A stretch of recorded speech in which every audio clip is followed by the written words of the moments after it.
Reverend Don Lewis, coming to you from the beautiful metaverse, and more specifically beautiful Danville, Illinois, homeland of the Correllian tradition. And this is Midday with Reverend Don. And as you know, if you follow Midday with Reverend Don, you can type your questions or comments on whatever platform you're watching on. They'll appear here in our chat room, and we can talk with you directly. And today, my guest is Krys Copeland from Correllian Publishing. Welcome, Krys. Thanks, Reverend Don. It's great to be here again, and looking forward to our chat this evening. Well, this evening for me, midday for everyone stateside. And you are coming to us from the beautiful Netherlands. Yes, and it's a beautiful day today. It's one of the first spring days that we've had. Oh, good. So. We've been having a bit of an early spring here. It's been going back and forth. I think today it's in the 40s, but that's perfectly good for this time of year. It's in the 50s now. It's warmed up in the last couple of hours. Yeah, it was quite warm today. Yeah. So a lovely day. Yeah. It's a good day for a walk. Absolutely. Yeah, I was able to get out with my dog earlier today and had a nice walk around the canal in the neighborhood here. Yeah. I didn't know you had a dog. Yes, her name is Messi. Cool. She's part Chihuahua and part Jack Russell, and I know that sounds like a terrible combination, but she's got the best characteristics from both breeds. So that's good. Yeah. I've always understood that Chihuahuas are very sweet dogs, but I've never eaten a whole one, so I don't know for sure. Well, Messi likes a lot of attention, and she loves people but hates other dogs for some reason. She's kind of mean to them. Okay. Yeah. Well, you know, some dogs are very oriented on their people and nothing else, and that's perfectly normal. Yeah, and she's she follows me around all day long. So. That's cool. Yeah, that's cool.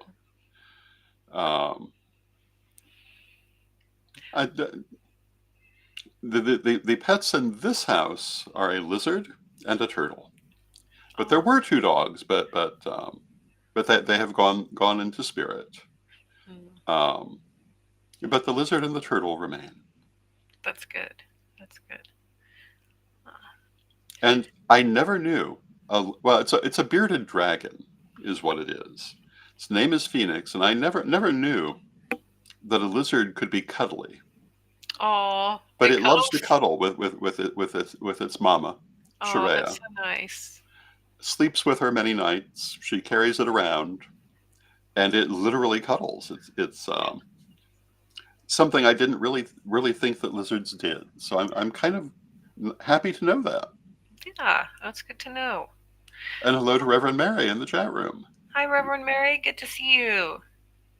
Yeah, that's actually, I'm glad Reverend Mary jumped on here because that's one of the announcements I wanted to make for Correllian Publishing. We are working on expanding. Well, we currently have you listed as a psychic reader on Correllian Publishing. I'm hoping within the next day or two, we'll also have Reverend Mary on there and one other person as well.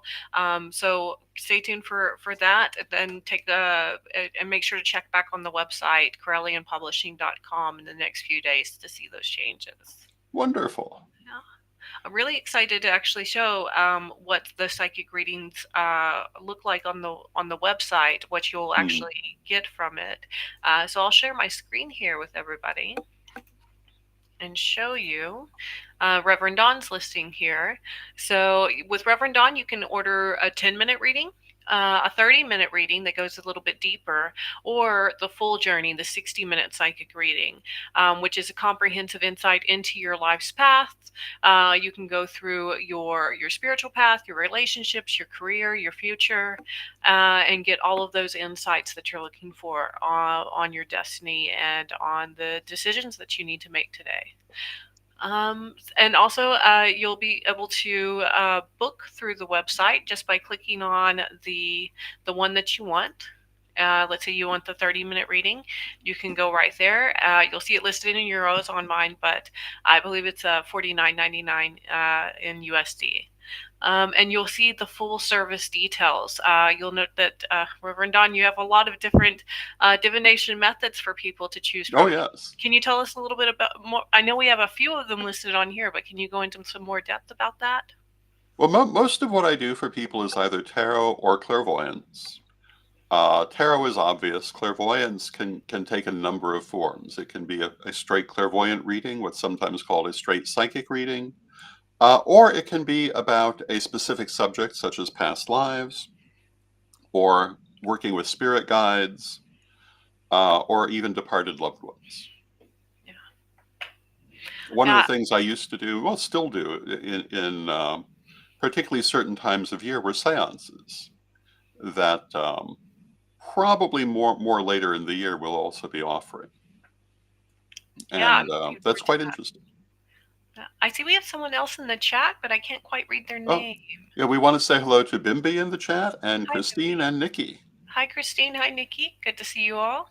And Nikki says, I also have chihuahuas and 2 cats. And Oh, of course, I nice. was only joking about eating the chihuahua.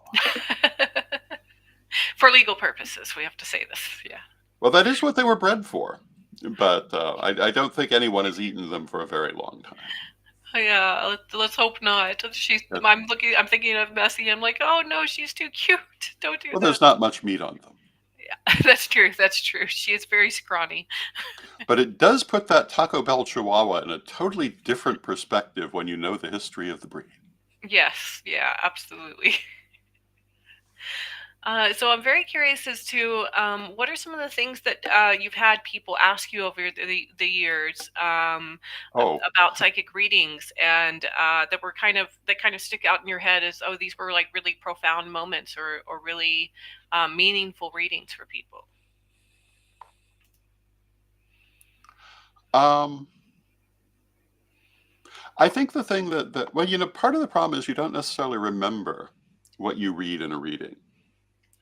Um, when you're doing particularly a clairvoyant reading, you're in a trance, usually a light trance, and you don't necessarily bring it back with you. So I don't always remember that much of readings, but sometimes I do. And some of the things that I have remembered, I think the things that have been most memorable to me have been when people got confirmation that I did not recognize. And we want to say hello to Steve in the chat room. Hi, Steve. And Mary says, I highly recommend Reverend Don's seances. But if I describe someone, they say, "Oh, I know who that is" from the description. Or one that I often talk about 30 odd years ago, or very early in my psychic career, I was reading for a woman, and I remember it because it was so remarkable to me that I thought about it immediately after the reading, which is how I remember things, if I remember them at all. But I had seen for her a couple of symbols that made no sense to me. But I told her because, I learned early you have to say what you get. And the symbols included a microphone of the rather large type that was in use back in the 1980s. And hello to Janet in the chat room. Hi, Janet. And babies just kind of raining down. And I thought from that way, maybe she's a children's entertainer. I don't know. But I told her the symbols, told her my supposition. After the reading, and I guess this is the reason I remember, she brought it up to me and said, I didn't want to say anything at the time, but I'm an obstetrics nurse, and I do ultrasound. And at the time, the ultrasound wand looked like an entertainer's microphone. Oh, That kind of microphone a lot isn't of so sense. common now, but it was a pretty obvious mistake, and um, that caught my attention as something I didn't recognize, but she did. Another time, I had a lady who was looking for a specific message from her departed father, um, and that always is like the most terrifying kind of reading to do, because one, all you can do is trust that it will come through. And I didn't get anything that particularly seemed to be it, but I did start out with this very stereotypical image. And I was almost embarrassed to say it. I almost didn't say it, but again, I learned to say what I got. And this is a good example of why. It was just a teddy bear and the message, I love you. Oh, And how Hallmark can you be? Well, after the reading, it turned out that was the message. Mm. It was a teddy bear, which is not something I necessarily normally get in a reading. So things like that are the things that catch my attention because I would have not really read anything into it and might almost didn't say it because it didn't have an immediate meaning to me, but it did have a meaning to the person. And hello to Charles in the chat room. It's good to see you, Charles. Hi, Reverend Charles. Good to see you. I've had other situations like that. I don't generally feel like I should be talking too much about people's readings, though. But 30 years ago, I think I can mention. One of the other things that really caught my attention, though, 10 years ago, more than that, close to 15 years ago, we were doing the World of Witches Museum in Salem, and one year we did a special offering free 5-minute readings as a sample of the readings that we did. And hello to George in the chat room. It's good to see you, George. Hi, George. And George says, hello, Don. I hope you're doing well. I am, and I hope you're doing well too. I've known George since I was 6 years old. Oh, wow. Old friends. George McGilvery of McGilvery's Fine Photography. Oh, nice. But we had people get very upset about this and on the idea that you can't do anything in a 5-minute reading. What I actually found is that people were getting so much in the 5-minute reading they didn't feel that they needed the full reading because their questions were being answered in the sample reading. But this is something I've found over the years that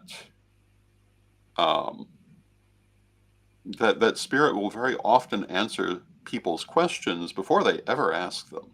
And so when I do a reading, I usually do not start by asking people what they want to know. I start with whatever comes. And then I'll ask them, is there something you would like to ask? Is there something you want to know? And it's not uncommon. I mean, the last in-person reading I did, basically said, as many have, no, the questions have already been answered. And hello to CDC in the chat room, who asks about seance booking remotely. Is it effective? In my experience, yes. I find that you can read. When I do remote seances, it's usually through something like Zoom, through a format something like this, where you're doing it through video. And I found that very effective. And Mary earlier was recommending the seances. She's been in several of those broadcast seances where we're not in the same room, but the psychic connection is just as strong. And that's true for readings also. And I can remember early in the days of the internet, because I've been here that long, that there was some concern about will you be able to have a connection? But people had been doing remote readings for a very long time. Before the internet, we did them. People would write sometimes to ask for a reading, and you would do it remotely for them. So if that works, of course, this would work too. If you can read for a person over the phone, you can read for a person through the internet. So yeah, I found them very effective. And Bimby says, spirit knows no distance, and that's been my experience. Very true. Distance is not an issue in psychic matters and spiritual matters in general. And I'd be curious if anyone has, an interest in, seeing what a sample reading would look like in the chat. Just let us know, and maybe Reverend Don can do a very quick reading for you and see I can what do spirit that is today. speaking. Yeah, I can do that today because we're talking about it today. I don't normally do it during this broadcast, but today I will do it. I often go on Tarot Thursday on Divination TV. Usually once a month, where we do that sort of mini reading.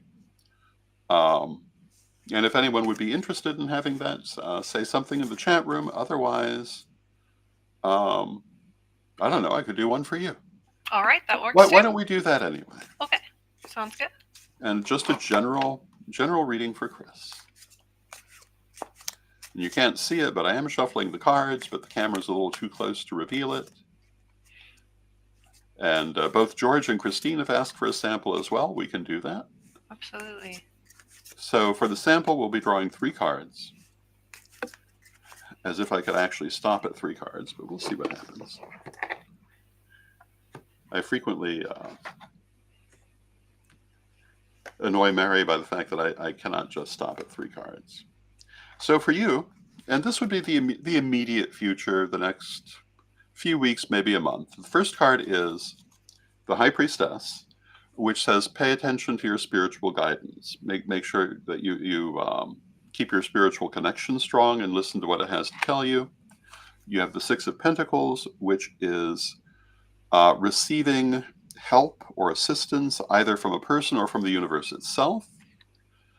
And the Ace of Lamps, which again is spiritual influence, and it's saying to expect to have a major spiritual focus during this time, which I'm sure you have lots of other things you'll be doing too. Well, more and more, I feel that Correllian Publishing is my spiritual focus. It's really helped me, by continuing to read through our elder wisdom over the last, 6 or 7 weeks that I've been working with Correllian Publishing directly. It has really opened my eyes to a lot of ways that I can, continue adding spiritual connection within my own life, union with the universe in my own life. And yeah, I'm finding that instead of having this as a job, I'm serving my community. And that's something far more profound than just a job. It can be rewarding. Yeah, I find that reading quite accurate. I'm curious to see what everyone else gets for their reading. Yeah, let me draw 3 cards for George. And Mary says in the chat room that I don't annoy her with it, I simply amuse her with it. And yeah, I realize that. But when I say annoy, it's a more amusing statement.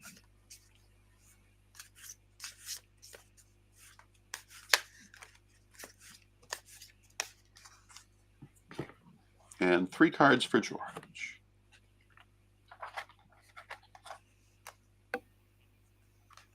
And this again would be referring to the more or less immediate future. First card is the Seven of Lamps. The Seven of Lamps is purification. So for George, I would say this next few weeks, you're going to be getting rid of dead weight, getting rid of things that might be holding you back, especially in an emotional or spiritual sense, and letting go of limitations. It's followed by the mind, and that has to do with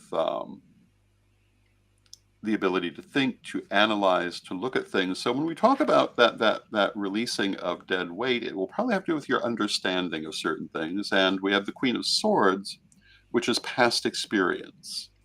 So it may be that you may find yourself during this period coming to a new understanding of certain things that have already happened. But that new understanding will release whatever you're holding from it.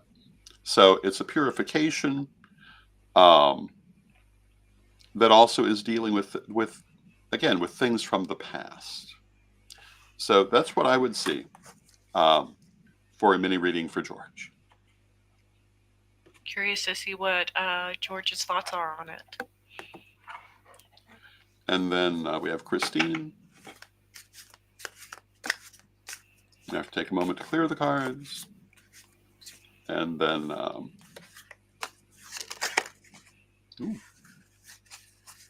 they're very active for Christine.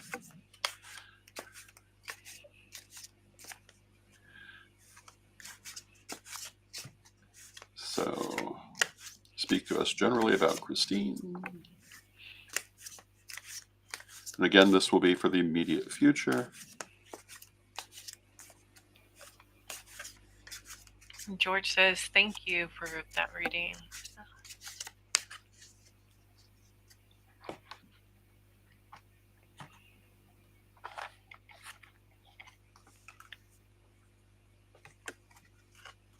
Ooh. So for Christine, again, we're talking about the next few weeks. The first card is Temperance. Temperance is making new situations out of old situations. So it's saying that this period isn't going to see old situations go away, but rather be transformed, or in the process of being transformed. It's followed by the Seven of Coins, Seven of Pentacles, which is kind of saying you're still thinking about how to do that, but it's where your focus is going to be. You're looking at your future, you're looking for how you want to go forward. And again, in terms of transmuting your situations, it's followed by the King of Lamps, which is meditation. And it's saying the answer to this you will receive through meditation, through looking within, rather than looking without. So as you're working on transforming those aspects in your life, don't be looking around yourself for the answer, but be looking inside yourself for the answer. And I'm going to draw one more for Christine. And CDC would also like a reading after this. And I've drawn the King of Wands, which says that you're going to be very passionate about this situation. And, like I said, the answer is within. So make sure that that you pay attention to your spiritual guidance, your psychic sense, your own feelings, and make sure you're tuning into those. And it's a time of transformation for you. And then we wanted to do one for CDC. Well, Janet asked first, so Janet will be in line next, and then CDC. So. Okay. And just a quick comment here from George. He says, I can see where this could be very appropriate. So wonderful. And Steve in the chat room says, I often shuffle my cards for the person reading me. If I were reading you in person, that's what we would be doing. But obviously, not in this format. But I feel like we get the energy anyway. So Janet.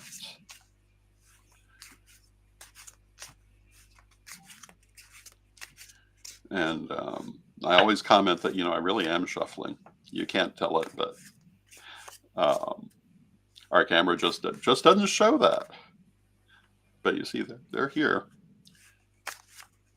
I guess I could do this, but it's kind of annoying.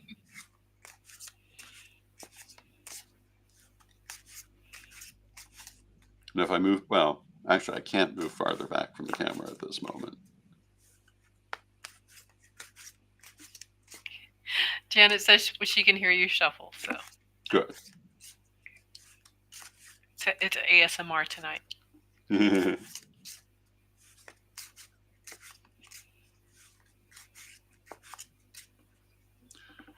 I'm often amazed by how well the sound baffling on these broadcasts now works. Because there are definitely times that I can hear things that people do not hear in the broadcast. So for Janet, the first thing is the Princess of Pentacles. Princess of Pentacles says that everything that's needed for the situation is there, but you may still be holding back for some reason. So you may want to ask yourself why you're holding back from doing what you want to do when you're in fact capable of doing it. And of course, when you look at that, then your question is, do you really want to hold back from it? And the answer might be yes, but it might also be no. So take a good look at your motivations, but what you're going to find is you're ready to move forward with what you want to do, but you just aren't. With that, we have the King of Lamps, who showed up in a previous reading, meditation. And in order to understand why you're holding back, you have to look inside. You have to look in your own heart and look in your shadow, so to speak. And that will give you your answer. And it's followed by the Four of Wands, which is success and celebration. So it's saying that when you find that answer and you move forward, which it looks like you would do within a relatively short period of time, you'll find great success. There is no real reason to hold back unless it's your personal choice. And you always have that personal choice, but if you move forward, it will be successful. And then who do we have next? CDC is next, and Christine says, "Thank you so much. I've been feeling like I'm on the brink of something, but I don't know what. I will definitely meditate for the answer. Meditation is Wonderful. always great, so you can get some great guidance that way."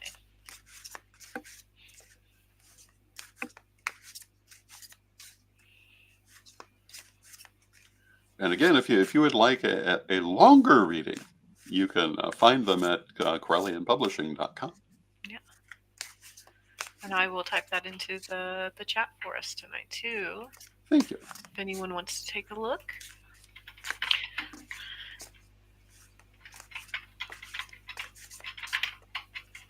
I have to say, well, let me finish shuffling and then I'll say it. One of the things I've noticed is how much my personal attitude toward reading has changed over the years. Because when I started, I regarded it as a far more complex operation, as so many people do.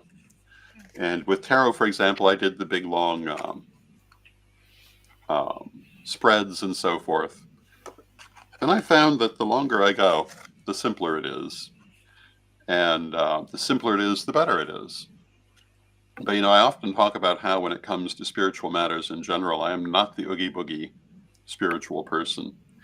And that's true here, too. I am the, this is the perfectly normal thing you do at the kitchen table attitude. And so for CDC, our first card is the Ace of Cups.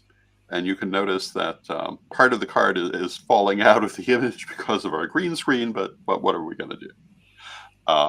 That part obviously is green. But the Ace of Cups is happiness. It is just plain simple happiness. So in this next few weeks, I would think that you should be in a very positive, happy situation.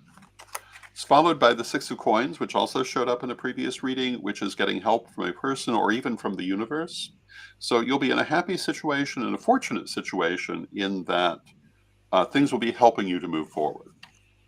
It's followed by the Seven of Cups. Seven of Cups says you may be dealing with some illusion or misunderstanding or desire for more than you have. So take a good, accurate look at the things around you while you're in this good situation, and you'll probably find they're better than you think they are. And particularly because the last card, which came out of its own, is magic. And magic is just what it sounds like. It says that you have the ability in your immediate future to do whatever you want to do, to work your will in the world. And so be sure of what you want. Be sure of the situation you're in. Make sure you're not dealing with illusions, particularly about your own desires. But within that context, whatever you want can be yours. It's a very fortunate time for you. Nice. And then I think we had one more. Well, we do, but I wanted to I have one more announcement to make for the last couple of minutes. So we may need to get Bimby's next time. Okay. Or if Bimby. Oh, well, that's true. We are pretty much at the end of our half hour. Yeah. But I wanted to share with everyone something we're doing as part of a children's series on the Wheel of the Year with Sarah Hartsong, who works with Taurus and Erosia Sanctuary.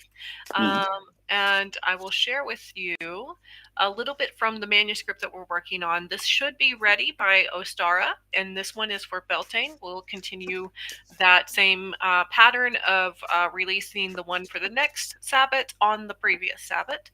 And so this will be a series for children. The first part of the series is actually a short story about children in the modern day going to a Beltane celebration. The second part of the book is the myth of Rhiannon, retold for a modern audience.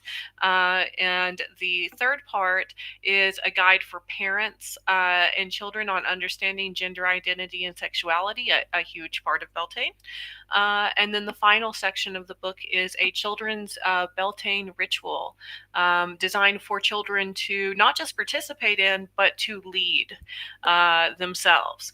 So this book is made for children 8 to 12 years old to do independently. Younger children would need some more adult assistance, but could definitely do it. And then, of course, children older than that will be able to do it quite independently. But we thought it would be great to have have this for pagan children, for Correllian children, for children throughout our spiritual community. And I'm really excited about this series. It's packed full of vocabulary for students to learn, both magical vocabulary as well as mundane vocabulary. And we'll have some additional things in the back, a guide for children to figure out what their current gender identity is, how they're feeling about the types of people that they're attracted to, and to have that conversation with children. And there's conversations on consent and how to ask for and give consent, enthusiastic consent. So all of those are super important conversations and also super difficult conversations for parents. So that's why we're bringing this guide and this book out. Wonderful.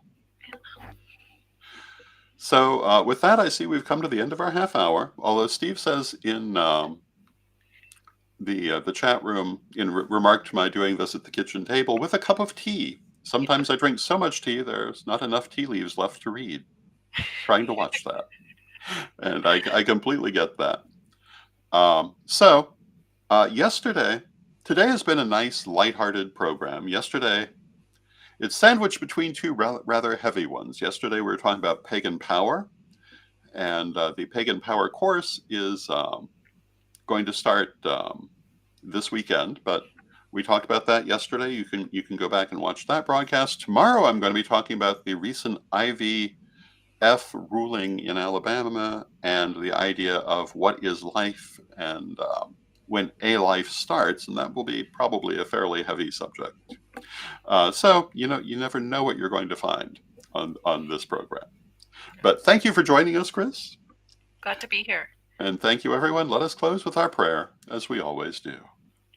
Divine Mother Goddess, Divine Father God, beloved ancestors, we thank you for all that you do for us in our lives, and we ask you to continue to be with us as we go forward and to help us to take our future into our own hands, to allow our spiritual guidance to advise us in making our decisions in life, but to remember always that it is our own free will that guides us forward. Beloved Mother Goddess, beloved Father God, beloved ancestors, we thank you, and knowing you are always with us, but from respect, we thank you for your presence, and may you be blessed now and always. And I thank you for your presence, and Krys, I thank you for your presence. Thank you. And may you be blessed now and always. Blessed be everyone.